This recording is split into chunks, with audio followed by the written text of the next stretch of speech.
राधे राधे, हरे कृष्ण। आप सभी का दिन मंगलमय हो। आज दिनांक है 23 जनवरी, दिन है शुक्रवार और आज माघ मास के शुक्ल पक्ष की पंचमी तिथि सुबह 3:15 से शुरू होकर कल यानी शनिवार को सुबह 3:10 पर समाप्त होगी। आइए सुनते हैं पहले राधा नृत्य की कथा। सभी प्रेम से बोलिए राधा माँ की जय। इस कहानी को राधा माँ कहती थी और प्रभु श्री कृष्ण सुनते थे। एक दिन श्री कृष्ण भगवान को किसी कार्य के लिए बाहर जाना पड़ा, तो राधा माँ कहने लगी कि भगवान, मेरा तो 12 वर्ष का नित्य है, अब आप बाहर जाएंगे तो मैं अपनी कहानी किसे सुनाऊंगी। तब श्री कृष्ण ने कहा कि राधा, तुम कुएं की मेड़ पर जाकर बैठ जाना और वहाँ जो भी महिलाएं पानी भरने आएंगी उन्हें अपनी कहानी सुना दिया करना। राधा माँ कुएं की मेड़ पर जाकर बैठ गईं। तभी एक महिला आई। उसने रेशम की जरी वाली साड़ी पहनी थी और चांदी का घड़ा लिया था। राधा माँ उसे देखकर कहने लगी, बहन, मेरा 12 वर्ष का नित्य सुन लो। पर वो महिला बोली कि मैं तुम्हारा नित्य सुनूंगी तो मुझे घर जाने में देर हो जाएगी और मेरी सास मुझसे लड़ाई करेगी, इसलिए उसने कहानी नहीं सुनी और घर चली गई। लेकिन उसके घर पहुंचते ही उसकी रेशम जरी वाली साड़ी फट गई। चांदी का घड़ा मिट्टी के घड़े में बदल गया। सास ने देखा तो पूछा, अरे बहू, ये किसका दोष सिर पर ले आई हो? बहू बोली, माँ जी, कुएं पर एक महिला बैठी थी, उसने अपनी कहानी सुनने को कहा लेकिन मैंने नहीं सुनी, शायद उसी का फल मुझे मिला। बहू की बात सुनकर अगले दिन वही साड़ी और वही घड़ा लेकर सास कुएं की मेड़ पर गई। सास को वहीं राधा माँ बैठी मिली तो माँ राधा ने कहा, बहन, मेरी कहानी सुन लीजिए। सास बोली, एक बार छोड़, मैं तो 5 बार कहानी सुन लूंगी। तब राधा माँ बोली, कृष्ण आए, बलराम आए, देश के संत आए, नित्य का नियम लाए। आओ कृष्ण, बैठो कृष्ण, तपस्वी रसोई खाओ कृष्ण, मक्खन चीनी खाओ कृष्ण, दूध मिश्री पियो कृष्ण, सूत की चारपाई बिछाओ कृष्ण, रेशम दुपट्टा ओढ़ो कृष्ण। जब बोलूं कृष्ण ही कृष्ण, कृष्ण सवारी सबके काम, खाली घर खजाना भरेंगे, सबका उद्धार करेंगे, श्री कृष्ण, जय कृष्ण, जय जय कृष्ण। कहानी सुनकर बहू बोली, मां जी, कहानी तो बहुत प्यारी है। सास ने कहा, ठीक है, अब से हम इस कहानी को रोज कहेंगे। अब सास बहू रोज सुबह उठती, नहाती धोती और पूजा के बाद नित्य की राधा माँ की कहानी कहती। एक दिन उनके पड़ोस की एक महिला आई और बोली, बहन, जरा आग तो देना। तो बहू बोली, आग तो अभी हमने जलाई नहीं। पड़ोसन बोली, तो फिर तुम सुबह 4 बजे से उठकर क्या कर रही हो? उन्होंने कहा, हम तो सुबह उठकर पूजा करते हैं। फिर राधा माँ की नित्य की कहानी कहते हैं। पड़ोसन ने उनकी बात सुनकर कहा, राधा माँ की कहानी कहने से तुम्हें क्या मिला? तब वे दोनों बोली, राधा माँ की कहानी कहने से घर में खजाना भर जाता है, सारे काम पूरे हो जाते हैं, मन की इच्छा पूरी होती है। पड़ोसन ने कहा, बहन, अगर ऐसा है तो मुझे भी कहानी सुना दो। तब बहू बोली, ठीक है, तुम भी सुन लो। कृष्ण आए, बलराम आए, देश के संत आए, नित्य का नियम लाए।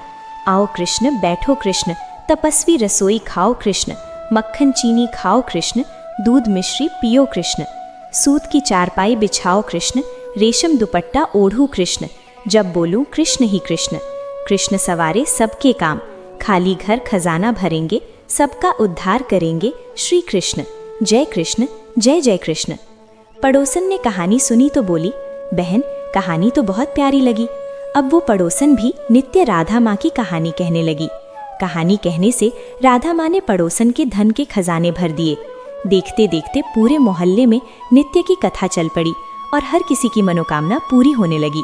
हे राधा माँ, जैसे आपने उन सभी के खजाने भरे, वैसे ही हमारे भी भरना। कहानी कहने वाले, सुनने वाले और हुंकार भरने वाले सबके भरना। सभी प्रेम से बोलिए राधा माँ की जय। अब सुनिए माघ मास महात्म्य में 19वां अध्याय। वे 5 लड़कियां इस तरह विलाप करती हुई देर तक इंतजार करने के बाद घर लौट गईं। जब घर आईं तो उनकी माताओं ने कहा, तुमने इतनी देर क्यों की? तब लड़कियों ने कहा, हम लोगों के साथ खेलती हुई तालाब पर थीं और कहने लगी, आज हम थक गई हैं, और जाकर लेट गईं। विश्वामित्र जी कहते हैं कि इस तरह इरादे छिपाकर, सच्ची बात छिपाकर वे जुदाई की मारी पड़ गईं। उन्होंने घर आकर कोई खेल नहीं किया। वो रात उन्हें एक कल्प के समान बीती। सूर्य नारायण के उगते ही अगले दिन वे खुद को जीवित मानती हुई माताओं की आज्ञा लेकर देवी पूजन के लिए वहां जाने लगी। उसी समय वो विद्वान भी नहाने के लिए तालाब पर आया। उसके आने पर लड़कियों ने वैसा किया जैसे कमलिनी सुबह सूर्य देखकर खिलती है। उसे देखकर लड़कियों के नेत्र खिल गए और वे उस ब्रह्मचारी के पास चली गईं। आपस में हाथ पकड़कर चारों ओर से उसे घेर लिया। फिर बोली, मूर्ख, उस दिन को तू भाग गया, लेकिन आज नहीं भाग सकता, हमने तुम्हें घेर लिया। ऐसे शब्द सुनकर जाल में बंधे विद्वान ने हंसकर कहा, तुमने जो कहा ठीक है, लेकिन मैं अभी पढ़ाई और ब्रह्मचर्य में हूँ। गुरुकुल में मेरी पढ़ाई पूरी नहीं हुई। विद्वान को चाहिए कि जिस आश्रम में रहे उसके नियम का पालन करे। इस आश्रम में विवाह करना नियम नहीं मानता। अपने व्रत का पालन कर गुरु की आज्ञा पाकर ही विवाह कर सकता हूँ, उससे पहले नहीं। ये सुनकर लड़कियां वैसी बोली जैसे बसंत में कोयल बोलती है। बोली कि धर्म से धन और धन से काम और काम से धर्म का फल मिलता है, ऐसे विद्वान और शास्त्र कहते हैं। हमारा काम सहित धर्म की अधिकता से हम तुम्हारे पास आई हैं, सो तुम धरती के सब सुख भोगो। उस विद्वान ने कहा, तुम्हारा कहना सही है, लेकिन मैं व्रत पूरा करके ही विवाह कर सकता हूँ, उससे पहले नहीं। तब वे लड़कियां समझाती हुई बोली, तुम ना समझ हो। दुर्लभ दवा, ब्रह्म ज्ञान, रसायन, सिद्धि, अच्छे कुल की सुंदर लड़कियां और मंत्र जब मिल जाए तुरंत ग्रहण कर लेना चाहिए। काम टालना अच्छा नहीं। भाग्यवान पुरुष ही प्रेम पूर्ण अच्छे कुल की स्वयंवर चाहने वाली लड़कियां पाते हैं। अरे कहाँ हम दुर्लभ लड़कियां और कहाँ तुम तपस्वी लड़का। ये बेमेल मेल विधाता की चालाकी है, इसलिए तुम हमसे गंधर्व विवाह कर लो। इनके ऐसे शब्द सुनकर उस धार्मिक विद्वान ने कहा, व्रत रखकर मैं अब विवाह नहीं करूंगा, स्वयंवर की इच्छा नहीं करता। ऐसे उसके शब्द सुनकर अब लड़कियों ने जो हाथ पकड़े थे छोड़कर अब उसे ही पकड़ लिया। सुशीला और सुरवाणी ने उसकी बाहें पकड़ी, सुंदर ने गले लगाया और चंद्रा ने मुंह चूमा। लेकिन फिर उसने गुस्से से उन्हें श्राप दिया कि तुम चुड़ैल की तरह मुझसे चिपटी हो, इसलिए भूतनी बनो। ऐसे श्राप पर वे छोड़कर अलग खड़ी हो गईं। उन्होंने कहा, हम बेकसूर को व्यर्थ श्राप क्यों दिया? तुम्हारी धर्मज्ञता पर धिक्कार है। प्रेम करने वाले से बुराई करने वाले का सुख दोनों लोकों में नष्ट होता है, इसलिए तुम भी हमसे साथ भूत बनो। तब वे क्रोध से तालाब पर भूत और भूतनी बन गए और कठोर शब्दों से चिल्लाते अपने कर्म भोगने लगे। विश्वामित्र जी कहते हैं, हे राजा, इस तरह वे भूत तालाब के इधर उधर घूमते रहे। बहुत समय बाद मुनियों में श्रेष्ठ लोमेश मुनि पौष शुक्ल चतुर्दशी को उस पवित्र तालाब पर नहाने आए। जब भूख से दुखी भूतों ने उन्हें देखा तो मारने के लिए घेर लिया। वेदज्ञ ब्राह्मण भी वहां आए और उन्होंने लोमेश मुनि को प्रणाम किया। भूत मुनि के तेज से ठहर न सके और दूर खड़े हो गए। वेदज्ञ हाथ जोड़कर लोमेश मुनि से बोले, भाग्य से मुनियों के दर्शन होते हैं। फिर उन्होंने गंधर्व लड़की और अपने बेटे का परिचय देकर सारा वृत्तांत बताया। फिर बोला, हे मुनि, ये सब श्राप से मोहित आपके सामने खड़े हैं। आज इनका उद्धार होगा, जैसे सूर्य से अंधेरा नष्ट होता है।